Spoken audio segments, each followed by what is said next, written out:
जय हिंद।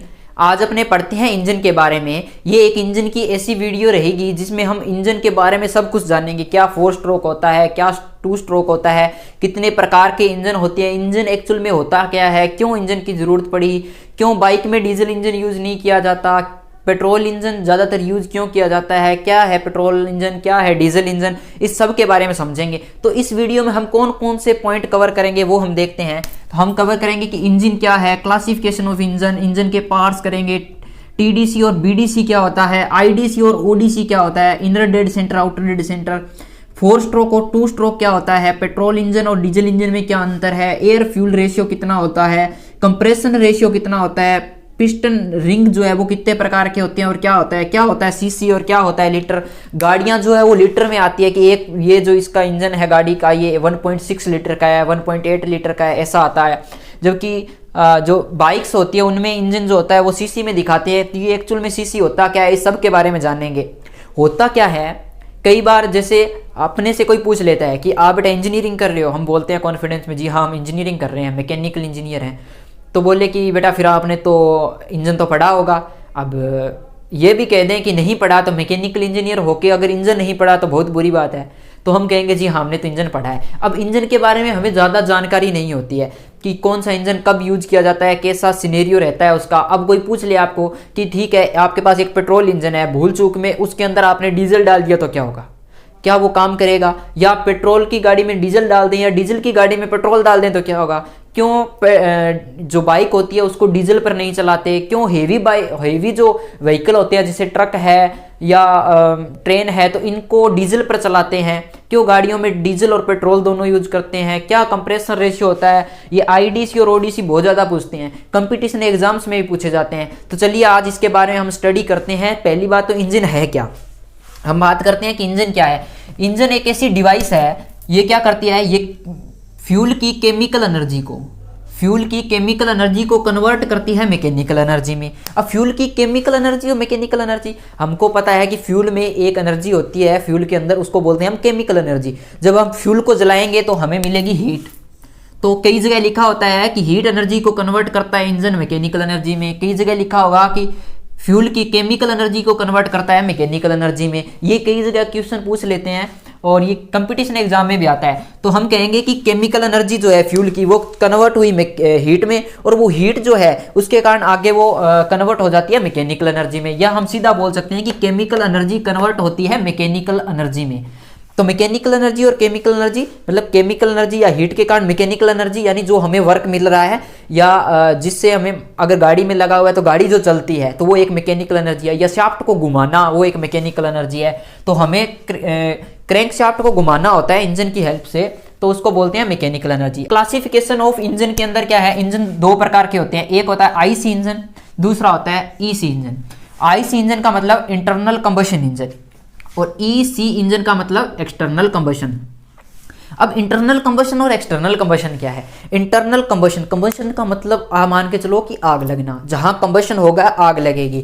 तो internal combustion के अंदर इंजन के अंदर सिलेंडर के अंदर आग लगेगी तो बोलेंगे इंटरनल कंबशन, यानी सिलेंडर के अंदर अगर कंबशन हो तो इंटरनल कंबशन, यदि बाहर हो तो एक्सटर्नल कंबशन। हमारी गाड़ियों में, मोटरसाइकिल में जो भी इंजन यूज होता है वो इंटरनल कंबशन इंजन होता है, इसलिए हम कहते हैं कि ये आईसी इंजन है। IC petrol engine, IC diesel engine. तो इसी प्रकार ईसी इंजन यानी एक्सटर्नल कंबशन, जैसे स्टीम टरबाइन होता था, स्टीम इंजन या स्टीम टरबाइन। स्टीम इंजन तो था जो पहले स्टार्टिंग में अपना डीजल इंजन पेट्रोल इंजन नहीं था तो स्टीम इंजन चलता था। तो उसमें पहले क्या करते थे, हम कोयला वगैरह जलाते थे, उससे भाप बनाते थे, फिर आगे पिस्टन को मूव करवाते थे। यानी एक्सटर्नली हम क्या करते थे, जो हमारा हीट जो जनरेट हो रही है वो कहाँ हो रही है, बाहर हो रही है, तो इसको बोलते हैं एक्सटर्नल कंबशन, जैसे हमारा स्टीम इंजन वर्क करता था। अब आईसी इंजन को हम 2 प्रकार से पढ़ते हैं, एक पेट्रोल इंजन और एक डीजल इंजन। लेकिन पेट्रोल और डीजल तो हम नाम लेते हैं, टेक्निकली में इसका नाम पेट्रोल और इंजन भी लेते हैं, इसके साथ साथ इसका नाम लेते हैं एसआई इंजन और सीआई इंजन। एसआई इंजन का मतलब स्पार्क इग्निशन। स्पार्क इग्निशन का मतलब हो गया कि हमें पता है कि कंबशन होगा, तो कंबशन करने के लिए हमें कुछ न कुछ चाहिए, कहीं ना कहीं इसको कैसे कंबशन करेंगे, तो स्पार्क के द्वारा यदि कंबशन हो यानी स्पार्क इग्निशन हो तो हम बोलेंगे एसआई इंजन यानी स्पार्क इग्निशन, और वो होता है पेट्रोल इंजन में। पेट्रोल इंजन के अंदर स्पार्क प्लग लगा होता है जिसके कारण स्पार्क होता है, तो इसको हम बोलते हैं स्पार्क इग्निशन, और ये पेट्रोल इंजन या फिर इसको बोल सकते हैं पेट्रोल इंजन। ये हम बात करेंगे कैसे स्पार्क प्लग लगता है, कैसे स्पार्क होता है, सब चीज़ों के बारे में।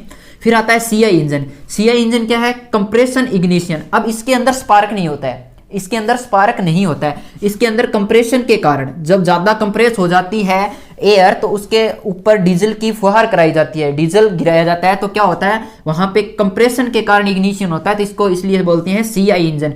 सीआई इंजन को हम डीजल इंजन भी बोल सकते हैं, डीजल इंजन भी कहते हैं। तो ऐसा इंजन और सीआई इंजन समझ में आ गया, इसको थोड़ा और हम देखेंगे। उसके बाद में ऐसा इंजन और सीआई इंजन को हम दो कैटेगरी में बांट सकते हैं, 2 स्ट्रोक या 4 स्ट्रोक, 2 स्ट्रोक और 4 स्ट्रोक। तो हम 2 स्ट्रोक और 4 स्ट्रोक, 2 स्ट्रोक को कम देखेंगे, थोड़ा 2 स्ट्रोक के बारे में थोड़ा बता दूंगा क्योंकि आजकल ये प्रचलन में नहीं है, आजकल 4 स्ट्रोक चलता है। तो 4 स्ट्रोक में कौन से 4 स्ट्रोक होते हैं और कैसे कैसे वर्क करता है, हम सब चीज़ के बारे में जानेंगे। तो चलिए अब अपने समझते हैं कि एक 4 स्ट्रोक 2 स्ट्रोक इंजन में कौन कौन से पार्ट होते हैं और क्या होता है 4 स्ट्रोक और क्या होता है 2 स्ट्रोक। उसके बाद में हम पेट्रोल और डीजल इंजन समझेंगे। तो पहले हम पार्ट्स देखते हैं। तो कोई भी पेट्रोल इंजन इधर 2 स्ट्रोक इंजन है, इधर 4 स्ट्रोक है। अभी मैं पेट्रोल और डीजल नहीं बोलूंगा, 4 स्ट्रोक और 2 स्ट्रोक बोलूंगा। ये 2 स्ट्रोक है और ये 4 स्ट्रोक है। अब डिफरेंस क्या होता है दोनों में वो भी देखेंगे, पहले इसके हम पार्ट्स देखते हैं। तो सबसे पहले हम देखते हैं कि जो इंजन होता है वो मेजर 3 पार्ट से बना होता है। पहला होता है इसका इंजन हेड, जो ऊपर की तरफ लगा होता है इंजन हेड, जिसके अंदर जितने भी वाल्व वगैरह सब इसके अंदर होते हैं, ये होता है इंजन हेड। इसके बाद में होता है इंजन ब्लॉक। इंजन ब्लॉक जो स्टार्ट होता है ये ऊपर वाला इंजन हेड को छोड़ के यहां से लेके और यहां तक, ये होता है इंजन ब्लॉक। उसके बाद आता है ऑयल संप। ऑयल संप क्या होता है? ये नीचे का जो हिस्सा है ये होता है ऑयल संप, जिसके अंदर हमारा ल्यूब्रिकेशन ऑयल रहता है। इसको क्रैंक केस भी बोलते हैं। क्रैंक केस इसलिए बोलते हैं क्योंकि यहाँ पे ये क्रैंक रहती है और ये होता है संप। संप यानी डिग्गी, हिंदी में बोले तो डिग्गी। और यहाँ पे क्या रहता है? ऑयल रहता है जो इसको ल्यूब्रिकेट करने के काम आता है। अब इसके अंदर ये तो मेजर 3 पार्ट है, इंजन हेड, इंजन ब्लॉक और ऑयल संप। इसके बाद में ऊपर का जो इंजन का हेड होता है, इंजन के हेड में 2 वाल्व होते हैं। पहला होता है इनलेट वाल्व और दूसरा होता है एग्जॉस्ट वाल्व। ये इनलेट वाल्व और ये एग्जॉस्ट वाल्व, इनलेट और एग्जॉस्ट। इसके बाद में ये होता है सिलेंडर। अब सिलेंडर क्या होता है मैं आपको समझाता हूँ। ये देखो, ये हमारे पास है सिरिंज। ये सिरिंज भी एक पिस्टन और सिलेंडर अरेंजमेंट है और ये भी एक पिस्टन, ये पिस्टन होता है और ये बाहर वाला इसका सिलेंडर है। पिस्टन और सिलेंडर अरेंजमेंट यही होता है और ये भी पिस्टन और सिलेंडर है। सिलेंडर होता है एक गोलाकार भाग, ये गोलाकार भाग जो है ये सिलेंडर कहलाता है। अब ये खोखला है तो इसको होलो सिलेंडर कहते हैं, तो ये भी एक होलो सिलेंडर ही होता है। नाम डायरेक्ट इसको सिलेंडर बोलेंगे हम। तो इसके अंदर जो ये ऊपर नीचे हो रहा है इसको हम बोलते हैं पिस्टन। ये जो प्लंजर है इसको हम क्या बोलेंगे? पिस्टन। तो इसके अंदर यही ऊपर नीचे होता है पिस्टन। पिस्टन जब ऊपर नीचे होगा, ये ऊपर नीचे होता है, तो ये हो गया रेसिप्रोकेटिंग मोशन या इसको बोलते हैं लीनियर मोशन। लीनियर, तो रेसिप्रोकेटिंग मोशन या इसको लीनियर मोशन बोल सकते हैं। तो रेसिप्रोकेटिंग जो ये मोशन है ये कन्वर्ट होगा यहाँ पे रोटरी मोशन में। रोटरी मोशन का मतलब मोशन ये तो हो रहा था ऐसे लीनियर ऊपर नीचे, इसके कारण शाफ्ट घूमती है गोल गोल, यानी रोटरी मोशन।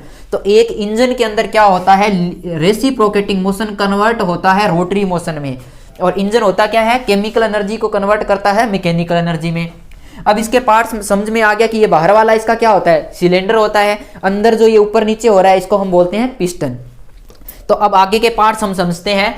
तो ये हो गया सिलेंडर और ये हो गया हमारा पिस्टन। अब पिस्टन एक रोड से जुड़ा होता है, ये वाली एक रोड है, एक लिंक है जिससे जुड़ा होता है, इसको हम बोलते हैं कनेक्टिंग रोड। क्या बोलते हैं? Connecting road. कनेक्टिंग रोड और पिस्टन जिसकी हेल्प से यहां से जुड़ा होता है उसको हम बोलते हैं गजन पिन। ये आप याद रखना, ये कंपटीशन एग्जाम में भी पूछते हैं और लोग अपना नॉलेज जानने के लिए भी पूछते हैं। तो क्या होती है ये गजन पिन? इसको पिस्टन पिन भी बोलते हैं लेकिन गजन पिन के नाम से एग्जाम में ज्यादा आता है ये। तो ये पिस्टन और कनेक्टिंग रोड को जोड़ने वाली पिन का क्या नाम है? तो गजन पिन। उसके बाद में ये कनेक्टिंग रोड आगे जुड़ी होती है इससे, क्रैंक से। इसको, ये जो है लंबी लाइन जो दिख रही है आपको, ये एक लिंक है और इसको बोलते हैं हम क्रैंक। कनेक्टिंग रोड और क्रैंक को जोड़ने वाली पिन क्या कहलाती है? तो क्रैंक पिन। क्रैंक पिन, ये नाम याद रखना। कनेक्टिंग रोड और क्रैंक को जोड़ेगी तो क्रैंक पिन, कनेक्टिंग रोड और पिस्टन को जोड़ेगी तो पिस्टन पिन या फिर गजन पिन। इसके बाद में क्या होता है? ये कनेक्टिंग रोड जो है ये क्रैंक के साथ जुड़ गई क्रैंक पिन की सहायता से। इसके बाद में क्रैंक जो ये है, क्रैंक ये जुड़ी होती है हमारी क्रैंक शाफ्ट से, इसको बोलते हैं क्रैंक शाफ्ट। और यही हमारा मेन काम था कि क्रैंक शाफ्ट को कैसे घुमाएं। जब हमारी क्रैंक शाफ्ट घूमेगी तो हमारा व्हील भी घूम जाएगा। तो क्रैंक शाफ्ट को घुमाने के लिए क्या लगा हुआ है? यहाँ पे क्रैंक लगी हुई है। क्रैंक बोलते किसको है मैं आपको थोड़ा बताता हूँ। क्रैंक वो होती है जो जैसे यहाँ पे एक लाइन बनाता हूँ और ये ऐसे घूम के अगर पूरी ऐसे आ रही है, गोल घूम रही है, तो इसको हम बोलते हैं क्रैंक। और कनेक्टिंग रोड उसको बोल देते हैं जो ऑक्सीलेट करती है, ये इधर से इधर बस ऐसे ऐसे करती है। यहाँ पे ऐसे नहीं है कि ये पूरा गोल घूमने का काम कौन कर रहा है, ये क्रैंक कर रही है, और ये सिर्फ ऑक्सीलेट हो रही है यहाँ पे, तो इसको बोल दिया कनेक्टिंग रोड। तो अब क्या होगा, इसका और पार्ट हम देखते हैं क्या क्या है। ये एक है क्रैंक केस लिखा हुआ, जो ये नीचे का ऑयल संप था, तो इस भाग को यहाँ पे हम क्रैंक केस भी बोल सकते हैं क्योंकि इसके अंदर क्रैंक रहती है इसलिए। तो मेजर पार्ट मैंने आपको बता दिए। एक गैसकेट रह गया। ये क्या होता है, जब इंजन ब्लॉक रखा हुआ है हमारे पास, उसके ऊपर जो इंजन हेड रखते हैं, तो इंजन हेड के अंदर ही ये पार्ट लगा होता है, इनलेट वाल्व और एग्जॉस्ट वाल्व। यहाँ पे बीच में एक पार्ट और लगा होता है, वो मैं आपको बताऊंगा डीजल और पेट्रोल इंजन में डिफरेंस बताते वक्त, क्योंकि ये इंजन और पेट्रोल इंजन और डीजल इंजन में मेजर डिफरेंस यही है कि यहाँ पे पेट्रोल इंजन में स्पार्क प्लग लगा होता है और डीजल इंजन के अंदर यहाँ पे फ्यूल इंजेक्टर लगा होता है। और ये तीनों की तीनों चीज हेड के अंदर फिट रहती है। इस हेड को इसके ऊपर लगाने के लिए, इंजन ब्लॉक के ऊपर चिपकाने के लिए यहाँ पे बीच में एक सीलिंग लगाई जाती है जिसको हम बोलते हैं गैसकेट। ये क्या होती है, यहाँ के अंदर जो गैसें होती है उसको बाहर नहीं जाने देती, यानी लीक नहीं होने देती, लीक प्रूफ बनाती है। जैसे नोजल होती है या घरों में जो नल यूज करते हैं उसको जब कसते हैं तो उसमें भी एक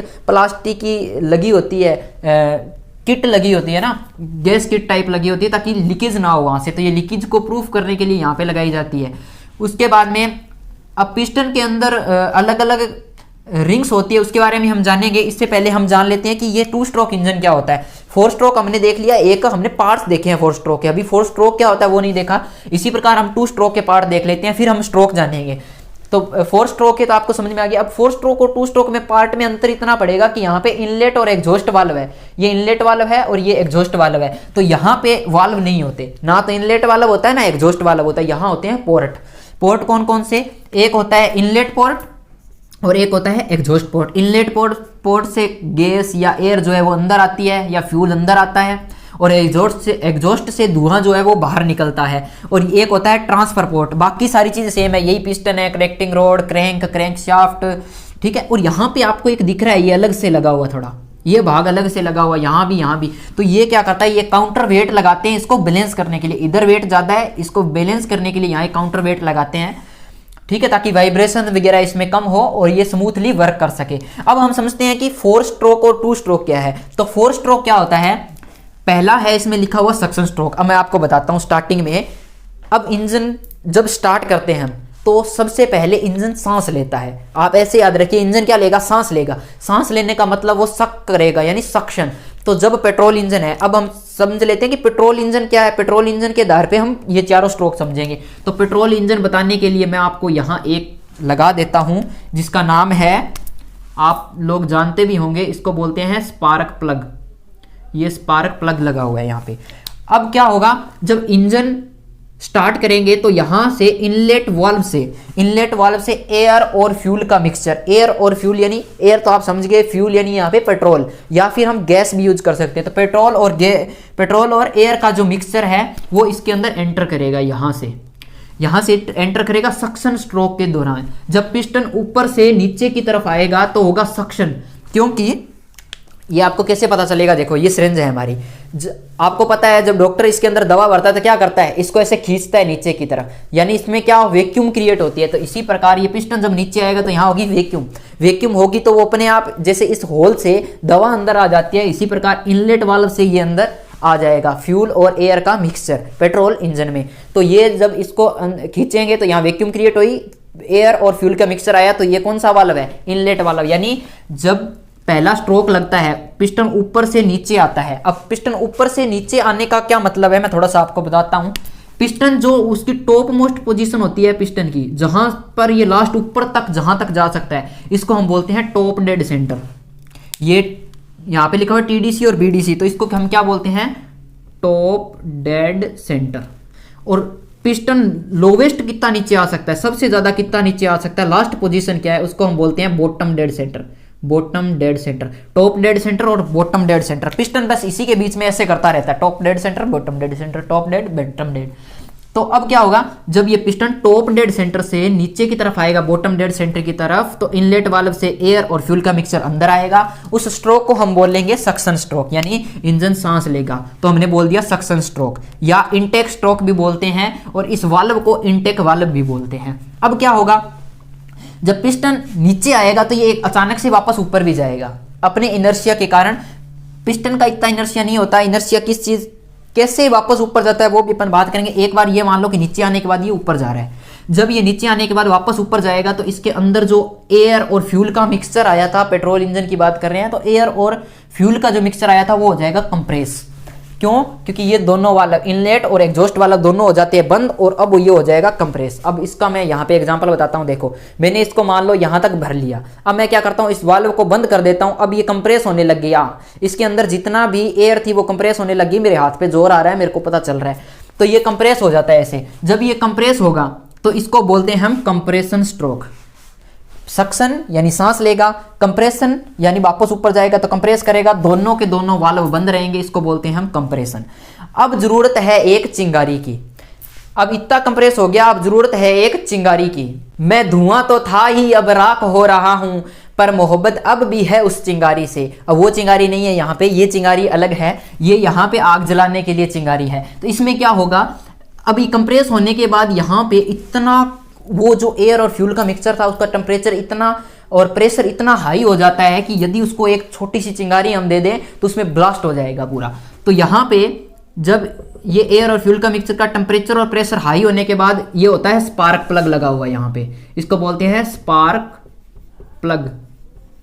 अब ये स्पार्क प्लग में क्या होता है, एक चिंगारी उत्पन्न होती है। अब जब यहाँ पे एक चिंगारी लगेगी तो क्या होगा, यहाँ पे ये जो गैस यहाँ पे एयर और फ्यूल का जो मिक्सचर था जो कंप्रेस हुआ था वहां पे एक आग लगेगी, इग्निशन होगा। इसीलिए पेट्रोल इंजन को स्पार्क इग्निशन कहते हैं, क्योंकि ये स्पार्क होने के कारण यहाँ पे इग्निशन होता है। तब यहाँ पे अब ये जो एयर और फ्यूल का मिक्सचर था ये जलेगा तो एक पावर स्ट्रोक लगेगा। एक जब ब्लास्ट होता है तो ऐसे ये नीचे जाएगा, अचानक से जब ये नीचे जाएगा तो उस स्ट्रोक को हम कहते हैं पावर स्ट्रोक या वर्किंग स्ट्रोक। जो हमें एक्चुअल में चाहिए, जो एक्चुअल में पावर देता है वो यही स्ट्रोक है, पावर स्ट्रोक। अब पावर स्ट्रोक होने के बाद जो ये अचानक से नीचे आएगा तो वापस ऊपर उठेगा। जब ये बॉटम डेड सेंटर पे पहुंचने के बाद वापस ऊपर उठेगा तो इसके अंदर इतने में सारी जो गैसें थी वो जल चुकी होगी और अब रह जाएगा यहाँ पे धुआं।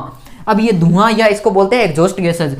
तो ये जो बर्न हुई गैसें हैं अब इनको बाहर निकालना है। तो अब ये जो यहाँ पे एग्जॉस्ट वाल्व था, जब ये ऊपर जाएगा तो एग्जॉस्ट वाल्व ओपन हो जाता है और यहाँ से सारी की सारी फ्लू गैसेज जो है वो बाहर निकल जाती है। यानी जो हमारी गैसेज है यहाँ पे जो जल चुकी है गैसें वो सारी बाहर निकल जाती है। जहाँ पे आगे साइलेंसर लगा होता है, हम देखते हैं कि साइलेंसर से धुआं निकलता है, वो यही एग्जॉस्ट वाल्व से होते हुए बाहर जाता है। तो इस स्ट्रोक को बोलते हैं एग्जॉस्ट स्ट्रोक। तो आप देख रहे हो कि 4 स्ट्रोक इंजन क्या है, जिसमें 4 स्ट्रोक लगते हैं। पहले इंजन सांस लेगा, जब इंजन सांस लेता है तो इनलेट वाल्व या इनटेक वाल्व ओपन होता है, एयर फ्यूल का मिक्सचर अंदर आएगा, पिस्टन टॉप डेड सेंटर से बॉटम डेड सेंटर पे जाएगा। अब यहाँ पे आएगा तो इसको बोलते हैं फर्स्ट स्ट्रोक। और पहला स्ट्रोक कौन सा होता है, सक्शन स्ट्रोक या इनटेक स्ट्रोक। अब ये यहाँ बॉटम पे आने के बाद ये वापस जाएगा टॉप पे, बॉटम से टॉप पे जाएगा तो इनलेट और एग्जॉस्ट वाल्व दोनों बंद रहेंगे और एयर और फ्यूल का मिक्सचर कंप्रेस हो जाएगा, जिससे इसका टेम्परेचर और प्रेशर हाई हो जाता है। अब हम यहाँ क्या करेंगे, ये कंप्रेस हुए को अब जरूरत है एक चिंगारी की। अब चिंगारी लगाएंगे तो किससे, स्पार्क प्लग से। तो आपको मैं एक नॉलेज के लिए बात बताता हूँ कि जो स्पार्क प्लग है, यहाँ पे स्पार्क उत्पन्न करने के लिए वोल्टेज चाहिए ना, वो लगभग होती है 22 किलो वोल्ट से लगभग मैक्सिमम 44 किलो वोल्ट तक, 40 से 44 किलो वोल्ट, इतना ज़्यादा वोल्टेज यहाँ होता है। तब ये स्पार्क जनरेट होता है।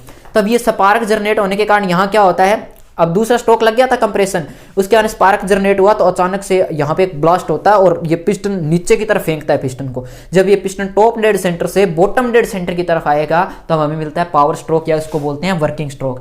अब तीसरा स्ट्रोक, अब जो हमारा सिलेंडर था उसके अंदर बर्न हुई गैसें रह गई, अब इसको बाहर निकालना है। तब ये जब वापस ऊपर जाएगा, नीचे आने के बाद बॉटम डेड सेंटर से टॉप डेड सेंटर की तरफ जाएगा, तब एग्जॉस्ट वाल्व ओपन होगा और सारी की सारी जो गैसेज है वो बाहर निकल जाएगी। ये हमने सीख लिया, ये होता है हमारा 4 स्ट्रोक इंजन। अब हम बात करते हैं कि 2 स्ट्रोक क्या है। 4 स्ट्रोक देख लिया, अब बात करते हैं 2 स्ट्रोक क्या है। तो हमने 4 स्ट्रोक देखे थे, अलग अलग हो रहे थे।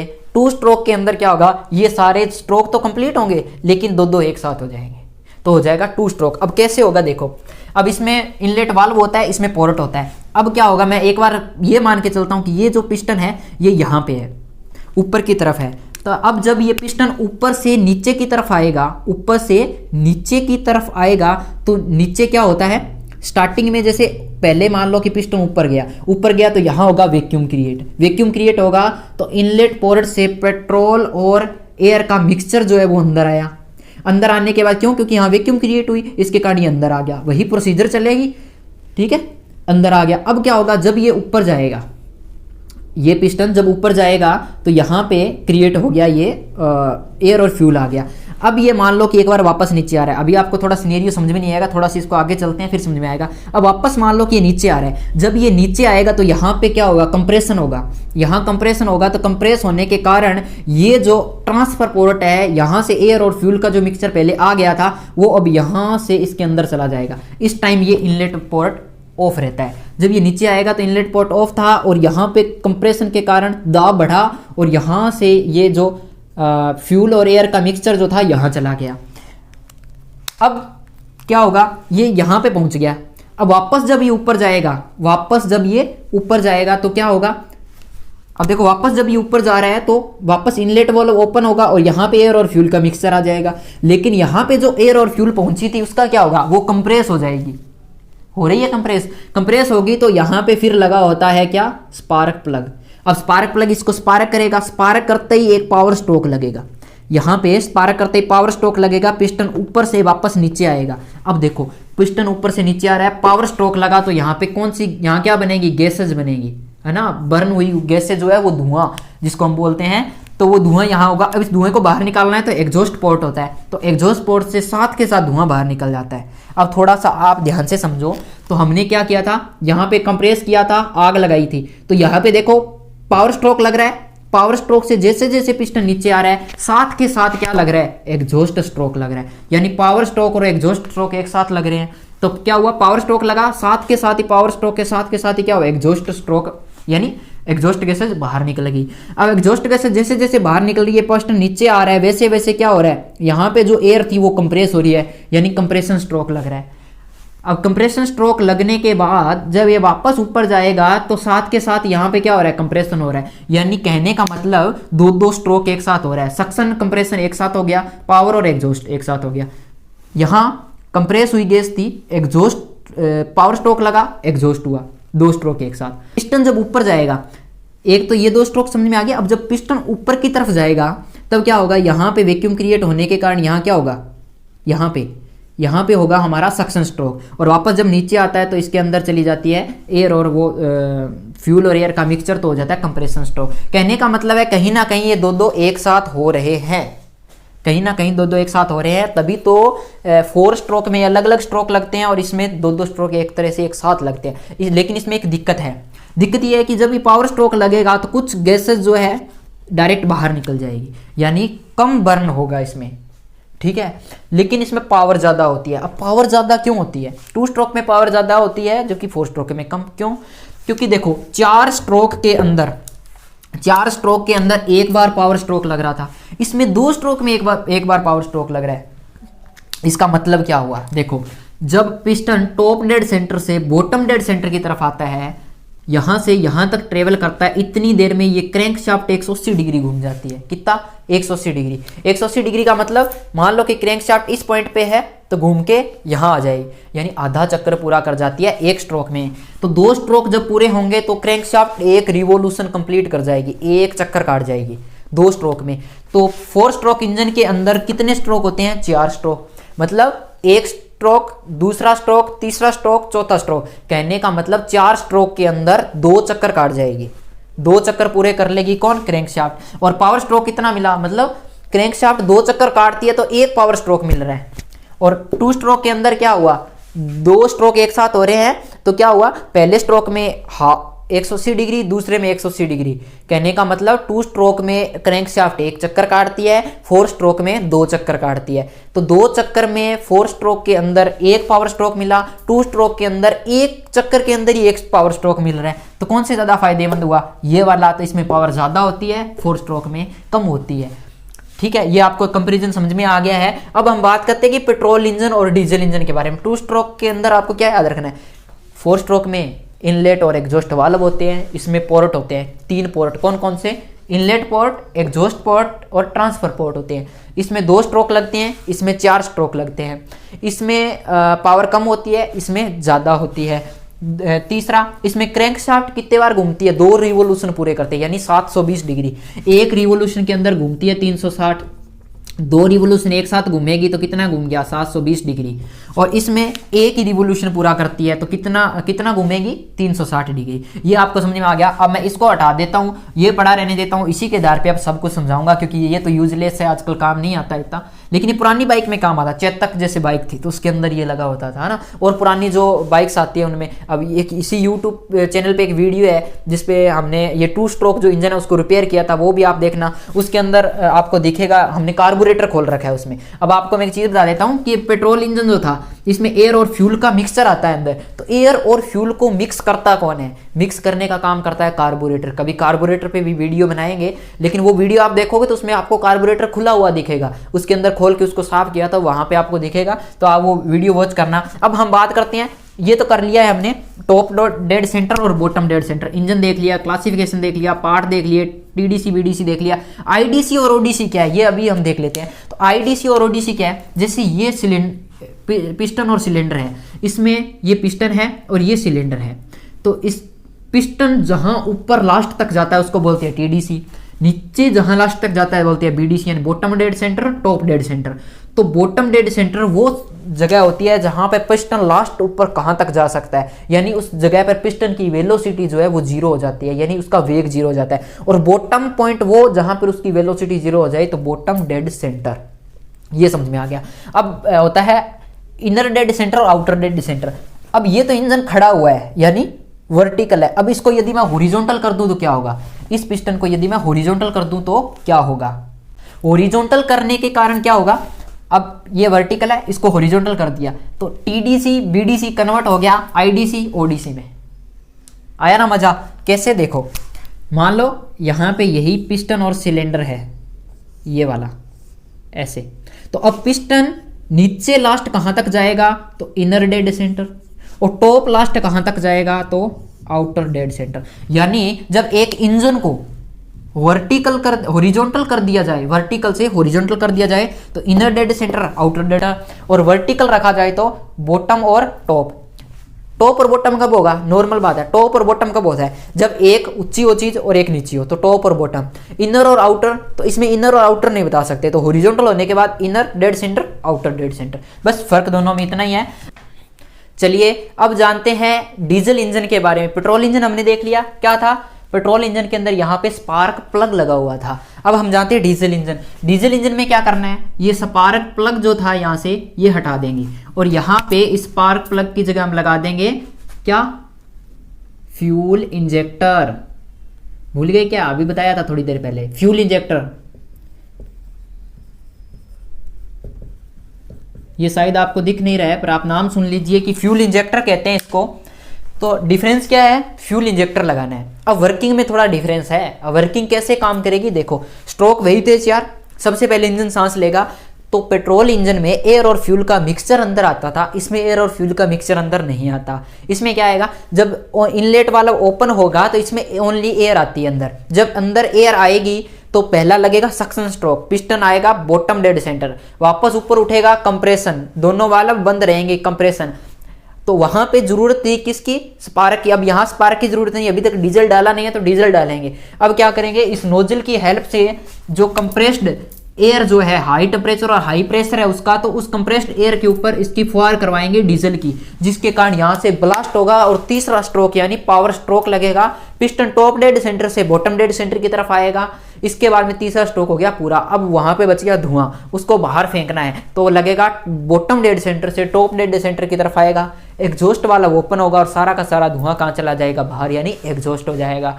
और उसको हम बोलेंगे कौन सा? हमारा लास्ट स्ट्रोक, एग्जॉस्ट स्ट्रोक। तो ये 4 स्ट्रोक भी उसमें होते हैं और 4 स्ट्रोक ही पेट्रोल इंजन के अंदर होते हैं। डिफरेंस दोनों में समझ में आ गया। उसमें एक में नोजल लगी हुई है, दूसरे में स्पार्क प्लग लगा हुआ है। दूसरा डिफरेंस, एक में एयर और फ्यूल का मिक्सचर अंदर आता है पेट्रोल इंजन में, और डीजल इंजन के अंदर क्या?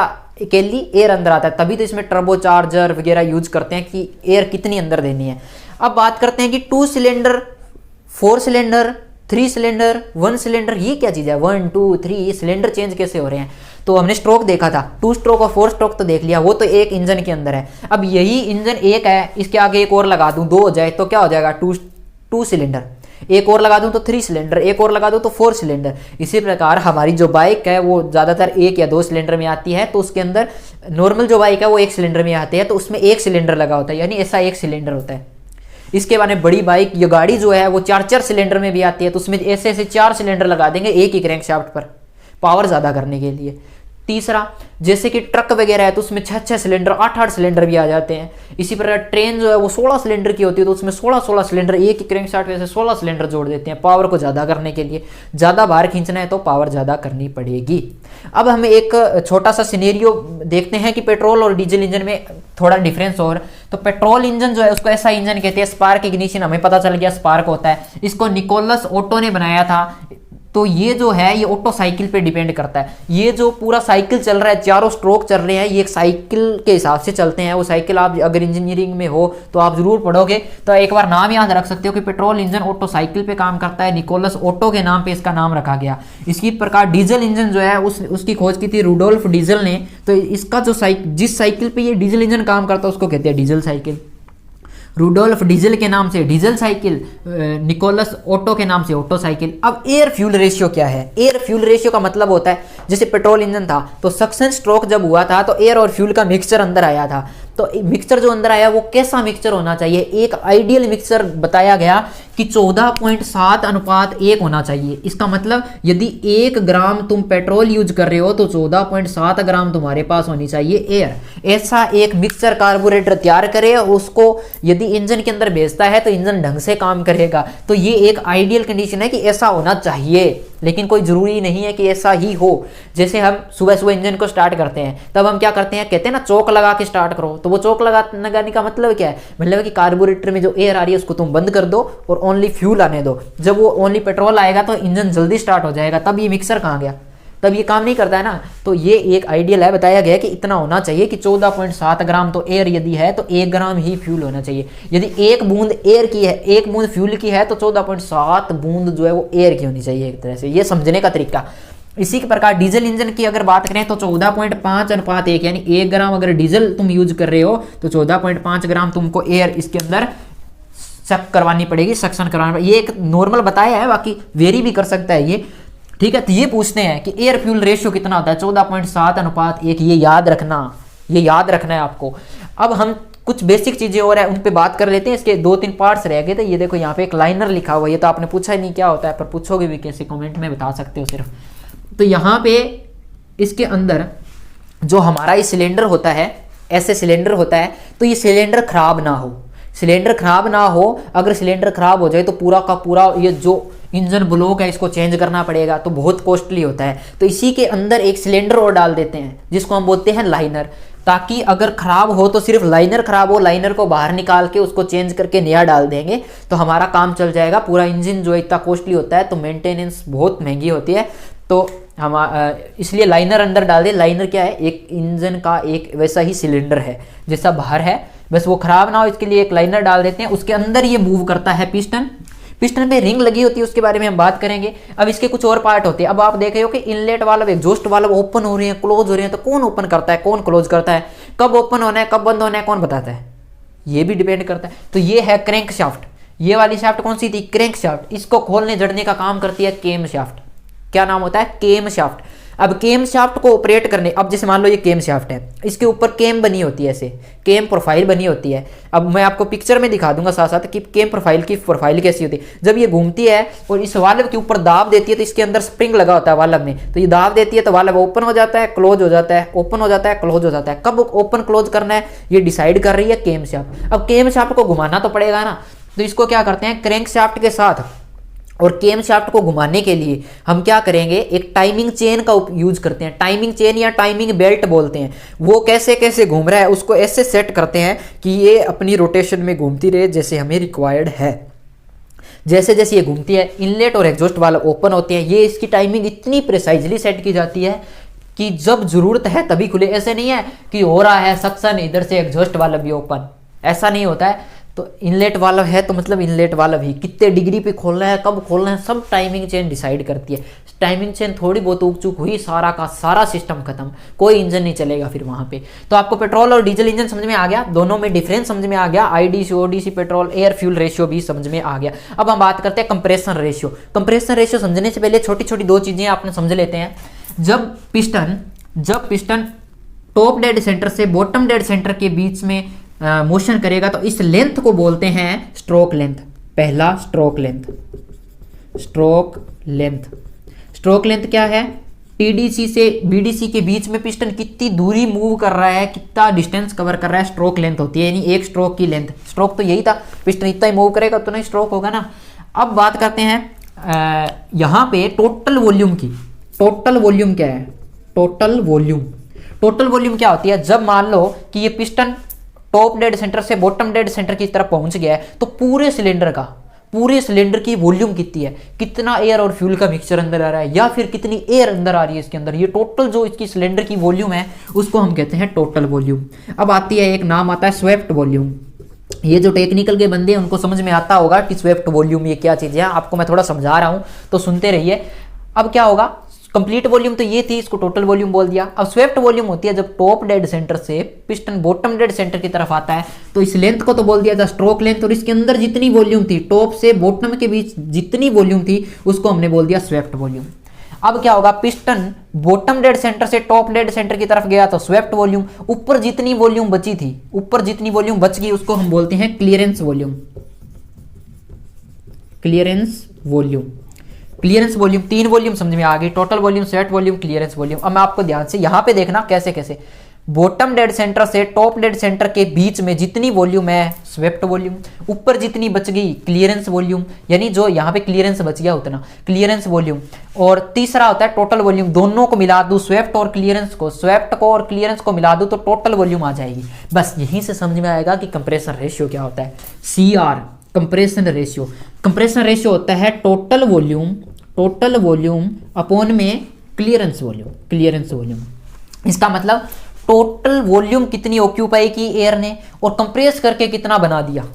अब इसको उदाहरण से समझते हैं। मान लो हमारे पास ये पिस्टन और सिलेंडर है और मैं इसको खींचता हूं तो इस पे आपको 20 लिखा हुआ दिखता होगा, है ना।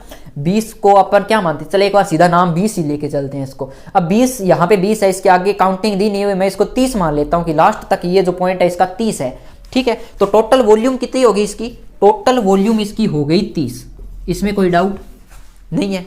इसकी टोटल वॉल्यूम कितनी होगी 30। अब मैं मान लो इसको बंद करके अब इसको कंप्रेस करना स्टार्ट करता हूं और ये अपने लास्ट पोजीशन पे आ गया जिसको मैं बोलता हूं टॉप डेड सेंटर, और ये आ गया 10 पे, टॉप डेड सेंटर यानी 10 पे आ गया, यानी ये इसकी होगी स्वेप्ट वॉल्यूम, और बच गया इतना, कितना हो गया क्लियरेंस वॉल्यूम। तो क्लियरेंस वॉल्यूम कितना बच गया 10, 0 से 0 कैंसिल, क्या बच गया 3:1 यानी 3:1।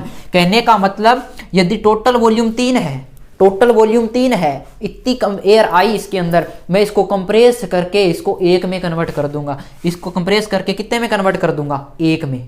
ये होती है कंप्रेशन रेशियो। तो मैं आपको एक चीज बताता हूं, जो पेट्रोल इंजन है ना उसके अंदर कंप्रेशन रेशियो को कम रखा जाता है, डीजल इंजन के अंदर कंप्रेशन रेशियो को ज्यादा रखा जाता है। इसका कारण भी है, पेट्रोल इंजन के अंदर हम कंप्रेशन रेशियो की वैल्यू ज्यादा नहीं बढ़ाते। एक नंबर एक स्पार्क होता है उसमें, हम आराम से स्पार्क करके उसको जला सकते हैं। तो क्या होता है पेट्रोल इंजन के अंदर जब ये बॉटम डेड सेंटर से टॉप डेड सेंटर की तरफ जाएगा तो क्लियरेंस वॉल्यूम काफी ज्यादा रहेगी, और यहाँ पे इसके अंदर क्या है एयर जो है वो कंप्रेस हो जाएगी, हम स्पार्क करेंगे ब्लास्ट हो जाएगा, कोई दिक्कत नहीं। डीजल इंजन के अंदर यही कंप्रेशन जो है ये ज्यादा होगा, यानी स्वेप्ट वॉल्यूम की वैल्यू ज्यादा होगी, क्लियरेंस वॉल्यूम कम हो गया।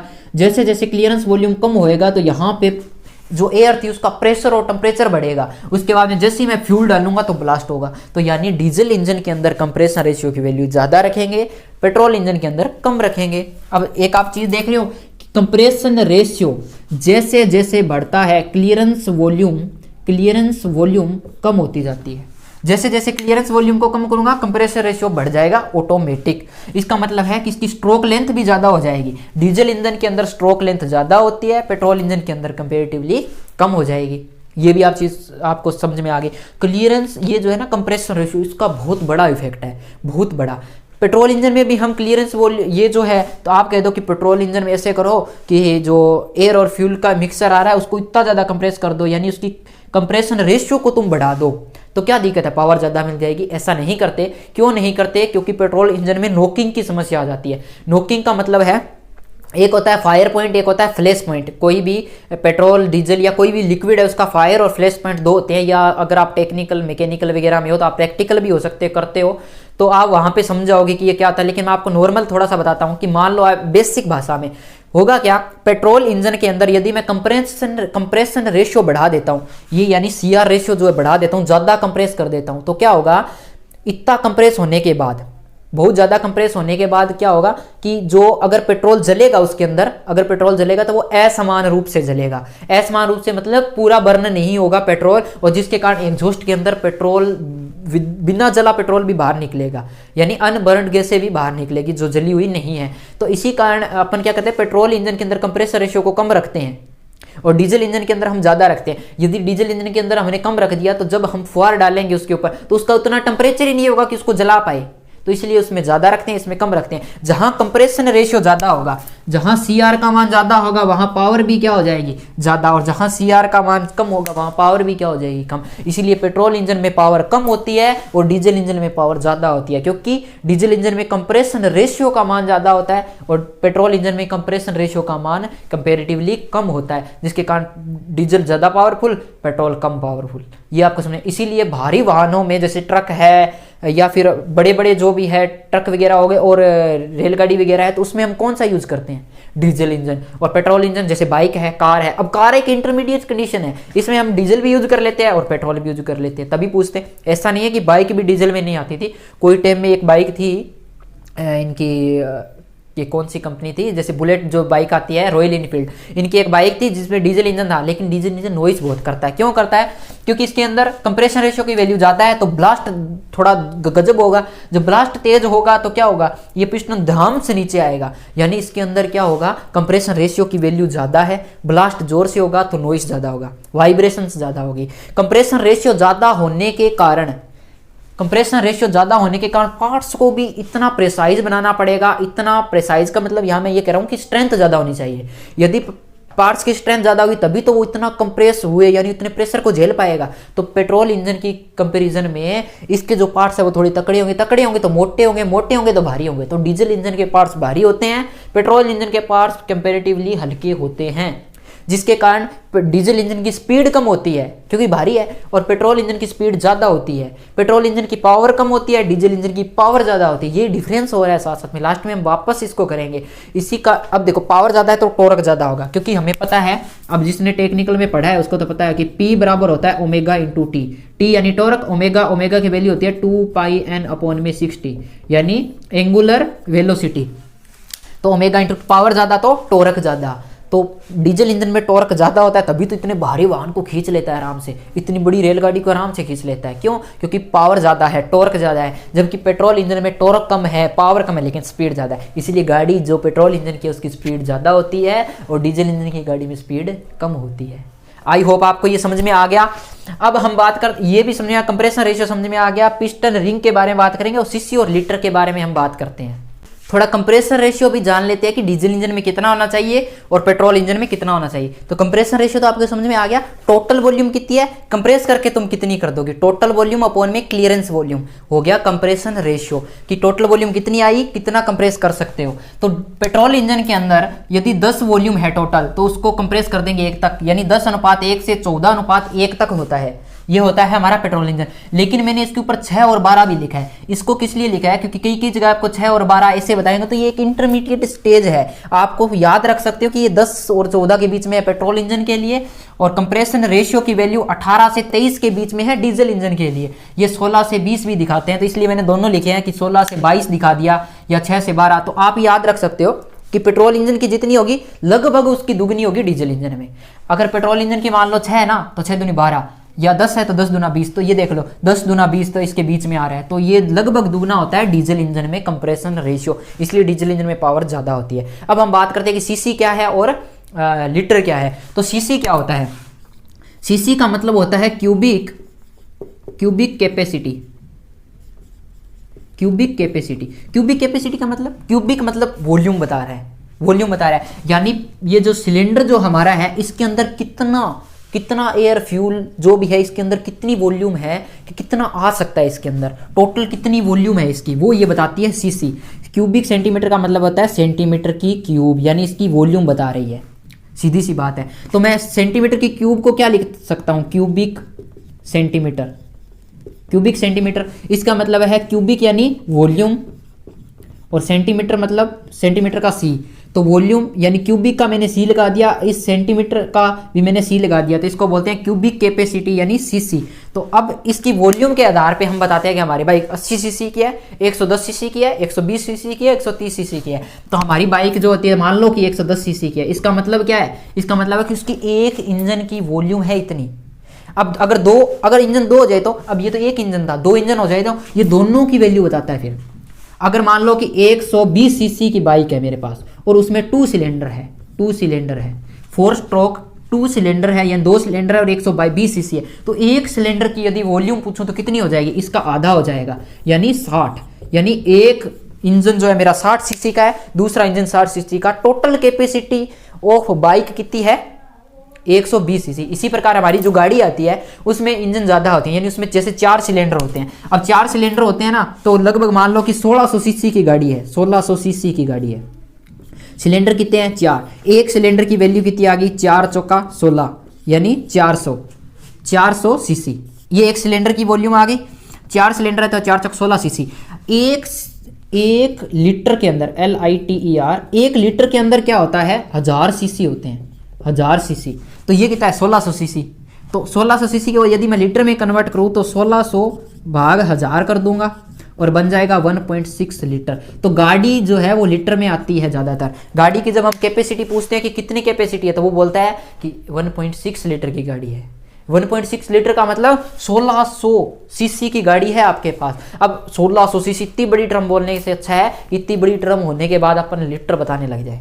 तो इसलिए गाड़ियां लीटर में, और बाइक है या सिंगल सिलेंडर डबल सिलेंडर तक हम सीसी में बोल देते हैं। हमारी बाइक हम बोलते हैं सीसी में और गाड़ी हम बोलते हैं लगभग ज़्यादातर लीटर में, लेकिन आप उसको 1600 सीसी बोल सकते हो। दूसरा, जो सीसी में अगर गाड़ी आपको बता रहा है उसमें सिलेंडर गिनो कितने हैं, 4, उसमें उसका डिवाइड करो तब आपको पता चलेगा कि एक्चुअल में एक सिलेंडर की पावर कितनी है। जैसे जैसे सिलेंडर बढ़ाते जाएंगे पावर बढ़ती जाएगी। आपको समझ में आ गया। इसके बाद में हम बात करते हैं पिस्टन रिंग की। पिस्टन रिंग की हम बात कर लेते हैं। यहाँ पे लिखा था क्रैंक स्लाइडर मैकेनिज्म। ये क्या होता है, पिस्टन जो है हमारा, तो अब जिन्होंने मैकेनिकल में इंजीनियरिंग कर रखी है या कर रहे हैं उनको तो पता होगा कि ये स्लाइडर क्रैंक मैकेनिज्म क्या होता है। जब आप एक सब्जेक्ट पढ़ते हो थ्योरी ऑफ मशीन, तो उसमें आता है 4 बार मैकेनिज्म, यानी 4 लिंक लगे होते हैं अलग अलग। तो उसमें एक लिंक को फिक्स करते हैं और 3 लिंक का मूवमेंट देखते हैं, तो उसको बोलते हैं इन्वर्जन। एक एक लिंक को फिक्स करते जाते हैं, इन्वर्जन बताते जाते हैं। तो 4 बार मैकेनिज्म के अंदर यदि एक स्लाइडर हो, यानी जैसे ये पिस्टन है, ये एक स्लाइडर है, तो इसको बोलते हैं सिंगल स्लाइडर। एक क्रैंक है, ये क्रैंक है जो घूम रही है, तो इसको बोलते हैं क्रैंक। तो ये का ऐसा मैकेनिज्म जिसमें एक स्लाइडर एक क्रैंक हो, तो उसको बोलते हैं सिंगल स्लाइडर क्रैंक मैकेनिज्म। तो ये सिंगल स्लाइडर, ये क्रैंक, और ये एक होगी कनेक्टिंग रोड और एक होगी ये शाफ्ट, जो यहाँ पे मान लो कि ये फिक्स है। तो 1 2 3 और 4 यानी 4 बार 4 हो गई। और mechanism single slider, single slider का मतलब एक स्लाइडर है एक क्रैंक है, सिंगल स्लाइडर क्रैंक मैकेनिज्म। इसलिए ये जब आप किसी को बता दोगे ना कि जो हमारा इंजन होता है वो होता है सिंगल स्लाइडर क्रैंक मैकेनिज्म, तो फिर ये इस लेवल की बात है, तो फिर वो समझ जाएगा कि इसको नॉलेज है, अब इससे और सवाल नहीं करने, नहीं तो फिर आपको फंसा लेगा। सवाल बहुत ज़्यादा होते हैं इंजन के अंदर, इतने तो हम भी नहीं बता पाएंगे जितने इसके अंदर बनते हैं। तो अब पावरफुल कौन होता है कौन नहीं, ये आपको समझ में आ गया। अब हम बात करते हैं, हमारा कौन सा टॉपिक रह गया, पिस्टन रिंग का। पिस्टन रिंग की हम बात करते हैं। तो पिस्टन पहले हम बात कर लेते, छोटी सी बात कर लेते कि एक पिस्टन, मान लो मैं आपको 2 पिस्टन दे देता हूँ, ठीक है, 2 पिस्टन दे दिए, मैं आपको कहूँ कि बताओ कौन सा पेट्रोल का है और कौन सा डीजल का है, तो कैसे बताओगे, कैसे पहचान करोगे। तो पेट्रोल इंजन का जो पिस्टन होता है वो ऊपर से लगभग फ्लैट होता है पूरा का पूरा, और डीजल इंजन का पिस्टन जो है वो यहाँ पे एक गड्ढा बना होता है इसमें। इसके अंदर क्यों, क्योंकि इसका कंप्रेशन रेशियो ज़्यादा है, इसका कंप्रेशन रेशियो कम होता है तो आराम से यहाँ पे एयर आ जाती है क्लियरेंस वॉल्यूम में। इसमें आ नहीं पाती क्योंकि इसका रेशियो ज़्यादा है, तो ये पूरा हेड के साथ सटने को करता है, तो फिर क्या होता है एयर इसके अंदर ट्रैप हो जाती है, और यहाँ पे प्रेशर और टेम्परेचर हाई होने के कारण जब डीजल इसके ऊपर गिराऊंगा तो क्या हो जाएगा, यहाँ पे एक आराम से ब्लास्ट हो जाएगा, आराम से इंजन पे पिस्टन के ऊपर एक फोर्स जनरेट होगा जिसे पावर स्ट्रोक कहेंगे। ये समझ में आ गया। अब हम पिस्टन के ऊपर बात कर लेते हैं कि रिंग होती है, पिस्टन के ऊपर 3 रिंग होती है यहाँ पे बनी हुई, 3, कितनी 3। पहली 2 रिंग को हम कहते हैं कंप्रेशन रिंग, कंप्रेशन रिंग, और लास्ट वाली जो रिंग होती है इसको कहते हैं ऑयल रिंग। फर्स्ट, इंटरमीडिएट और लास्ट 3 हो गई। तो पहली 2 है कंप्रेशन रिंग, दूसरी है ऑयल रिंग, लेकिन बीच वाली जो रिंग है इसका एक नाम और होता है, इसको हम वाइपर भी बोलते हैं। एक तरह से ये वाइपर का काम करती है, वाइपर। तो ये 3 रिंग होती है इसमें। अब इसमें काम क्या होता है, क्यों रिंग लगाते हैं? अब आप एक चीज देखो, इसके अंदर लगा है लाइनर, सिलेंडर के अंदर लाइनर लगा है, पिस्टन ऊपर नीचे हो रहा है, पिस्टन के और इस लाइनर के बीच में होगा फ्रिक्शन। फ्रिक्शन के कारण क्या हो सकता है, इसमें डैमेज आ सकता है ना। तो इसको एक लीक प्रूफ बनाना पड़ेगा थोड़ा। कैसे? जैसे ये देखो, इसके अंदर भी एक रबड़ लगा हुआ है ना, रबड़ लगा हुआ है। क्यों लगा हुआ है? ताकि ये वापस पीछे से पिचकारी ना मार दे, है ना, इसीलिए तो लगा होता है। नहीं तो दवाई यहां से डालेंगे इधर से हाथ पे निकल जाएगी डॉक्टर के। तो क्या करेगा, यहाँ पे इसको सील करने के लिए एक तरह से ये लगाते हैं। अब सील करने का मतलब ये नहीं जाम ही कर दिया, ऐसे स्लाइड तो होता ही है इसके अंदर, लेकिन फ्रिक्शन कम हो जाएगा। Compressor ring, oil ring. Compressor ring का काम क्या हो जाता है? कंप्रेसर रिंग का काम हो जाता है जब पिस्टन बॉटम डेड सेंटर से टॉप डेड सेंटर की तरफ आएगा, तब क्या होगा, इसके अंदर कंप्रेशन के कारण यहाँ पे प्रेशर बढ़ेगा, तो वापस बैक प्रेशर है पीछे की तरफ वापस नीचे ना जाए इस पिस्टन से। तो इसके कारण क्या होती है, ये जो रिंग लगी होती है ये इसका काम करती है, थोड़ी थोड़ी बाहर और कुछ अंदर होती है। तो ये कंप्रेशन को रोकती है, यानी अंदर यहाँ पे लीकेज को एक तरह से रोकती है। और ये अगर थोड़ा बहुत लीकेज हो भी जाए ना, तो 2 नंबर रिंग काम करती है, फिर ये नहीं होने देती। और ये 2 नंबर रिंग इसके साथ साथ क्या काम करती है, ये जो ऑयल उठ के इसकी दीवार पे गया, इस सिलेंडर की जो वॉल है उसके ऊपर गया, इसको वाइपर करके लाती है, यानी ऐसे साफ करके लाती है। घरों में जैसे वो वाइपर लगाते हैं ना, क्यों लगाते हैं, फर्श को साफ करने के लिए, ऐसे ये इसको वाइपर करके लेके आती है। लेकिन नीचे वाले पास होती है ऑयल रिंग। ऑयल रिंग का काम होता है, ऑयल रिंग में ऐसे ऐसे गैप होते हैं, ऐसे ऐसे गैप होते हैं बने, जाली नुमा संरचना सी बनी होगी, कभी आप देखना, पिस्टन की फोटो लगाऊंगा तब देख लेना। यहाँ पे पिस्टन के अंदर ये होल होते हैं। अब ये क्या करेगा, ये तो वाइपर करके ऐसे लेके आएगा। अब जो ऑयल है इसको ये जो है ऑयल रिंग, ये क्या करेगी, अपने होल जो उसके अंदर से करके और वापस इस केस में भेज देगी, यानी ये शंप जो इसमें भेज देगी, और नीचे आने के बाद वापस लेके जाएगी इस दीवार को, फिर ल्यूब्रिकेट कर देगी। दूसरा, ल्यूब्रिकेशन का काम क्या है, एक तो फ्रिक्शन को कम कर रहा है, दूसरा ल्यूब्रिकेशन क्या करता है, ये दीवार जो गर्म हुई है ब्लास्ट के कारण, हीट के कारण गर्म हुई है, तो ये अपना जो हीट है, दीवार की जो हीट है, ये ऑयल अपने साथ लेके आता है। इसके कारण क्या होता है, इंजन इफिशिएंसी से काम करता है, इंजन आराम से थोड़ा ठंडा हो जाता है। इंजन को ठंडा करने की भी मेथड होती है, पता है। इंजन को जब हम ठंडा करते हैं तो यहाँ पे क्या लगाते हैं, अब कईयों में तो कूलिंग के कारण, अब कूलिंग करने की 2 मेथड होती है। कूलिंग कैसे करते हैं, या तो यहाँ पे एक जैकेट बना होता है बाहर बाहर, उसमें हम वाटर का फ्लो करवा देते हैं, तो ठंडा वाटर आएगा, गर्म वाटर निकल जाएगा उसको ठंडा करके। या फिर हमारी बाइक में क्या होती है, यहाँ फिन्स बनी होती है, ऐसे पतली पतली फिन्स बनी होती है, जिससे क्या होता है, इंजन का सरफेस एरिया बढ़ जाता है। तो हीट ऐसे जैसे जैसे सरफेस पे जाएगी, उसके अंदर से एयर निकलेगी, तो वो ठंडा हो जाएगा आराम से। ठीक है, आपको ये समझ में आ गया होगा। अब गाड़ियों में हम रेडिएटर यूज करते हैं, क्यों, क्योंकि वो इंजन को ठंडा करने में कहा था, तो रेडिएटर का पानी गर्म हो जाता है इसके कारण, तो रेडिएटर के पानी को भी ठंडा करना पड़ता है। तो हम फैन चलाते हैं, सामने से हवा लगती है, फैन चलता है, तो वो पानी ठंडा हो जाता है, वापस इसकी जैकेट में जाता है, इसको ठंडा कर देता है। तो ये काम चलता है। रिंग समझ में आ गया, कंप्रेशन और ऑयल रिंग ऑलमोस्ट मैंने आपको समझा दिया है, और मैंने ज़्यादा से ज़्यादा कोशिश की है कि इसमें सब कुछ कवर हो जाए आपका, और आपका कोई क्वेश्चन छूटे नहीं। यदि आपको इसमें कोई डाउट है, यदि कोई क्वेश्चन छूट गया है, आपको लगता है कि ये जानना था और ये बताया नहीं है, तो आप कमेंट बॉक्स में बताना, मैं आपको उसका आंसर जरूर दूंगा, एक शॉर्ट्स वीडियो बना के दे दूंगा।